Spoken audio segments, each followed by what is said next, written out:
নমস্কাৰ।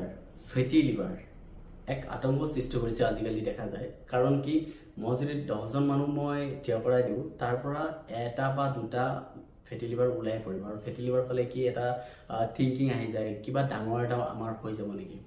কাৰণ বহুত সংখ্যক পেচেণ্টক দেখা গৈছে ফেটি লিভাৰ। আচলতে ফেটি লিভাৰনো কি আৰু ফেটি লিভাৰ কেনেকৈ সৃষ্টি হয়, আমি সৃষ্টিটি যদি ফেটি লিভাৰৰ সৃষ্টি যদি গম পাই যাওঁ তেতিয়াহ'লে আমি ফেটি লিভাৰক ৰোধ কৰিব পাৰিম। ফেটি লিভাৰ কেনেকৈ সৃষ্টি হয় এইটো ভিডিঅ'ত আপোনালোকক জনাব চেষ্টা কৰিম। তো বোলো জানো আহক। ফেটি লিভাৰ হোৱাৰ মূল কাৰণ হ'ল যকৃতৰ কোষত অতিৰিক্ত চৰ্বি জমা হোৱা। আৰু আমাৰ শৰীৰত এইটো সমস্যা কেনেকৈ সৃষ্টি হয়, ইয়াৰ প্ৰধান কাৰণ যদি মই ক'বলৈ যাওঁ, প্ৰথমটো কাৰণ হৈছে অস্বাস্থ্যকৰ খাদ্যাভ্যাস।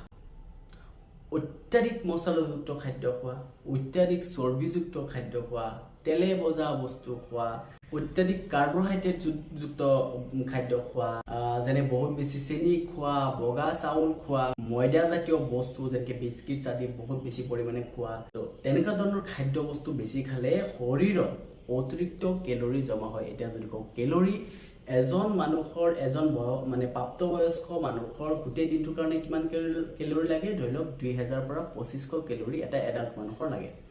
এতিয়া ধৰি লওক আপুনি গোটেই দিনটোত খাই আছে 3000 কেলৰি, 4000 কেলৰি। এতিয়া আপোনাৰ গোটেই দিনটোত দৰকাৰ হৈছে মাত্ৰ 2000 পৰা 2500 কেলৰি। তেতিয়াহ'লে এই যে এক্সট্ৰা কেলৰি খাই আছে, এক্সট্ৰা কেলৰি ডেটছ মিন আপুনি অত্যাধিক খাদ্য খাই আছে, এনেকুৱা ধৰণৰ বহুত বেছি হাই কেলৰি থকা খাদ্য খাই আছে।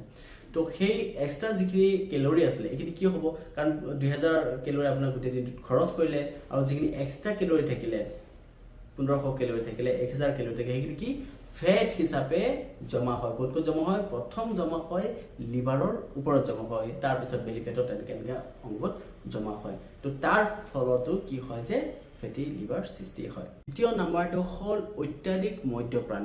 বহুত বেছি এলকহল খোৱাৰ ফলতো দেখা যায় যে তেওঁলোকৰ যকৃতত, তেওঁলোকৰ লিভাৰত চৰ্বি জমা হ'ব ধৰে, যাক আমি এলকহলিক ফেটি লিভাৰ ডিজিজ বুলি কওঁ। তো এলকহলো আপোনালোকে এভইড কৰিব লাগিব, বহুত বেছি খাব নালাগে। আৰু এটা কাৰণ হ'ল মেদবহুলতা, যাক আমি অবেচিটি বুলি কওঁ। অবেচিটি হ'লে কি সাধাৰণতে দেখা যায় যে পেটত বহুত বেছি চৰ্বি জমা হৈ যায়, মানুহ অলপ মোটাপা হৈ যায়।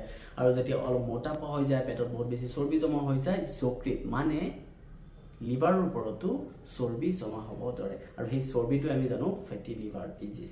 আৰু এটা কমন কাৰণ হৈছে ডায়েবেটিছ আৰু ইনচুলিন ৰেচিষ্টেন্স। তেজত শৰ্কৰাৰ মাত্ৰা বেছি হ'লে বা ইনচুলিন হৰমনে সঠিকভাৱে কাম কৰিব নোৱাৰিলে লিভাৰৰ ওপৰত জমা হোৱা চৰ্বি ব্ৰেকডাউন কৰিব নোৱাৰে, তাৰ ফলত সেইবোৰ জমা হ'ব ধৰে। আৰু এটা কাৰণ দেখা যায় যে ব্যায়ামৰ অভাৱ, শৰীৰ চৰ্চা, শাৰীৰিক ব্যায়াম, এক্সাৰচাইজৰ অভাৱ যদি হয়, এক্সাৰচাইজ যদি নকৰে, তেতিয়াহ'লে ফেটি লিভাৰ চিকাৰ হ'ব পাৰে। কাৰণ আপুনি যে কেলৰি ইনটেক কৰি আছে, আপুনি যে খাদ্য খাই আছে, এই খাদ্যখিনি কামত খটুৱাব লাগিব। যদি কামত নখটুৱাই খাদ্যখিনিক আপুনি ষ্ট'ৰ কৰি ৰাখে, তেতিয়াহ'লে আপোনাৰ ফেটি লিভাৰ হ'ব। সেইকাৰণে কি হয় যে সঠিক সময় বুলি নকওঁ যে এক্সাৰচাইজ, শাৰীৰিক ব্যায়াম আপোনালোকে কৰিবই লাগিব। যিমানেই চেডেণ্টেৰী লাইফষ্টাইলত আপুনি নাথাকক কিয়, সেই চেডেণ্টেৰী লাইফষ্টাইলৰ পৰা উঠি যাই কিনে আপুনি শাৰীৰিক ব্যায়াম কৰিব লাগিব, এক্সাৰচাইজ কৰিব লাগিব, তেতিয়াহ'লে আপুনি আপোনাৰ ফেটি লিভাৰক দমন কৰিব পাৰিব। আৰু কিছুমান মন কৰিবলগীয়া কথা আছে যে যদি বংশগত কাৰণ হয়, কিছুমান বংশগত কাৰণৰ ফলতো ফেটি লিভাৰ হ'ব পাৰে। যদি আপোনাৰ পূৰ্বপুৰুষৰ আছিলে তেতিয়াহ'লে চান্সেছটো কম, কিন্তু হ'ব পাৰে। যদি আপোনালোকৰ ফেটি লিভাৰ আছে তেতিয়াহ'লে কমেণ্টত জনাব। মই এটা লং ভিডিঅ' বনাই দিম যে ফেটি লিভাৰ কেনেকৈ উইদাউট মেডিচিন আপুনি ভাল কৰিব পাৰে। গ্ৰেড 1, গ্ৰেড 2 ফেটি লিভাৰ আপুনি উইদাউট মেডিচিন কেনেকৈ কিউৰ কৰিব পাৰে, মই ধুনীয়াকৈ এটা ভিডিঅ' বনাই দিম।